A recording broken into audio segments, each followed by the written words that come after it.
नहमदुहु नुसल्ली अला रसूलिहिल करीम अम्मा बाद फ़ाउज़ बिल्लाहि मिनश्शैतानिर्रजीम बिस्मिल्लाहिर्रहमानिर्रहीम रब्बि इश्रह ली सदरी व यस्सिर ली अमरी वहलुल उक़्दतम मिन लिसानी यफ़क़हू क़ौली। अस्सलामु अलैकुम व रहमतुल्लाहि व बरकातुहू।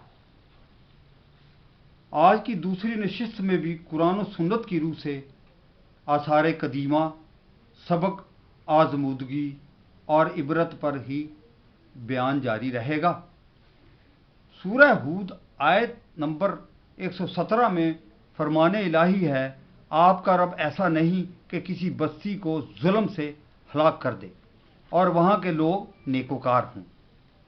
गौर फरमाएं कि कितना अहम और खुला पैगाम है जो अल्लाह ताला अपने बंदों तक पहुँचवा रहा है।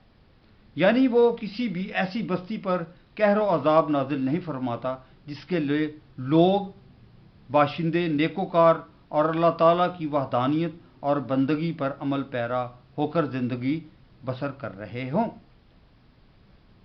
इसकी बहुत सारी मिसालें मौजूद हैं।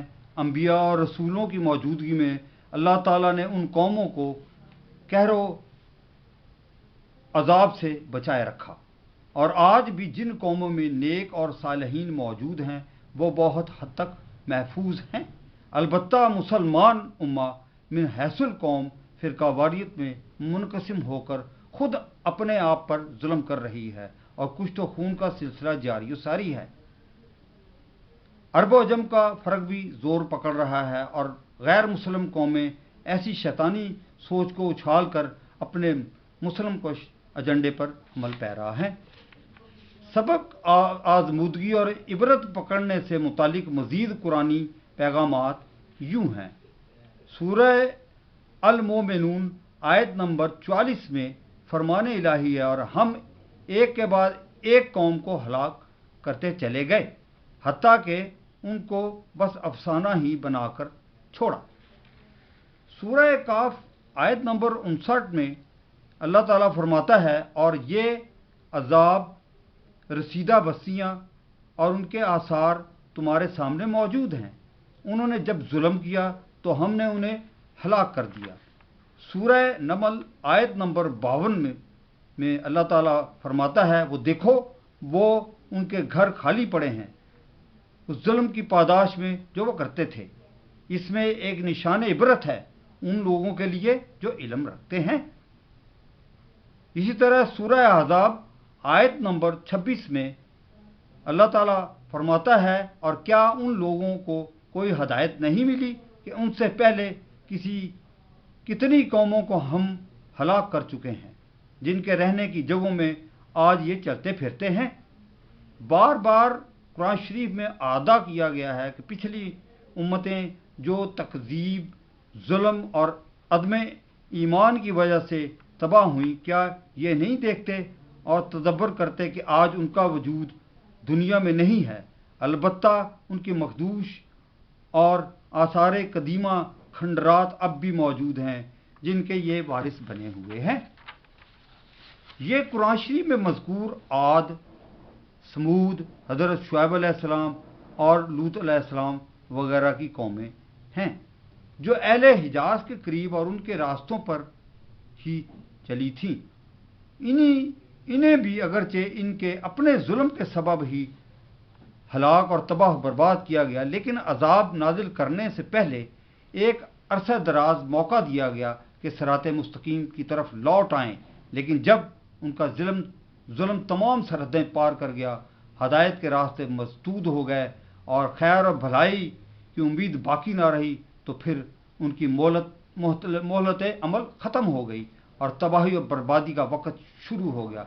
फिर उन्हें हरफ गलत की तरह सफ़ाए हस्ती से मिटा दिया गया और आने वाली कौमों के लिए इबरत का नमूना बना दिया गया। सूरह मोमिन आयत नंबर 21 में आदा फरमाया गया है, क्या ये लोग ज़मीन में चले फिरे नहीं कि देखते कि जो लोग इनसे पहले थे उनका नतीजा कैसा हुआ। वो बाएतबार क़ुव्वत और ताकत के और बाएतबार ज़मीन में अपनी यादगारों के उनसे बहुत ज़्यादा थे। बस अल्लाह ताला ने उन्हें उनके गुनाहों पर पकड़ लिया और कोई ना हुआ जो उन्हें अल्लाह ताला के अजाब से बचा लेता।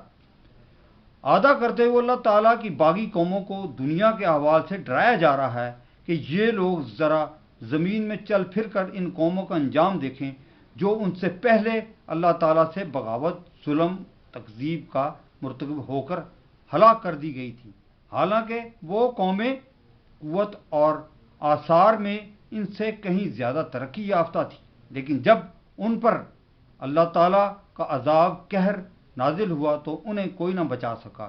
بالکل اسی طرح تم پر بھی عذاب آ سکتا ہے، اور آ گیا تو پھر کوئی بچانے والا نہیں ہے۔ تو یہ عبرت کے موضوع پر یہ قرآن شریف اور نبی کریم صلی اللہ علیہ وسلم کی احادیث کے حوالے سے یہ بیان ہوا۔ اس میں ایک چیز کی اور ایڈیشن ہے کہ آپ نے قارون کا نام سنا ہوگا، کہ جس کے متعلق قرآن شریف میں بھی ہے کہ وہ اتنا امیر ترین آدمی تھا اور فرعون کا وہ ایک چہیتا تھا، اس نے ناجائز دولت، اتنی دولت بنائی تھی کو ایک گروہ، ایک ٹولہ اور ایک پورے کا پورا قبیلہ اس کے خزانوں کی چابیوں کو لے کر، مفتاح جس کا لفظ استعمال ہوا ہے، وہ لے کر چلتا تھا۔ تو جب اس نے سرکشی اختیار کی اور یہ کہا کہ یہ سب اس نے اپنی عقل سے کمایا ہے، تو اللہ تعالیٰ کو یہ چیز ناگوار گزری اور اس کا سارا خزانہ اسی سمیت اسی زمین کے اندر دفن کر دیا گیا۔ تو یہ بھی ایک عبرت کا ایک بہت بڑا مقام ہے۔ اس لیے ہم سب مسلمانوں کو خصوصی طور پر اس پر توجہ دینی چاہیے اور اپنی عاقبت کو سنوارنے کے لیے صراط مستقیم پر چلنا چاہیے، قرآن شریف کی تلاوت کرنی چاہیے، اس کا سمجھنا چاہیے، نبی کریم صلی اللہ علیہ وسلم کی سنت طیبہ پر عمل کرنا چاہیے۔ وما علینا الا البلاغ المبین۔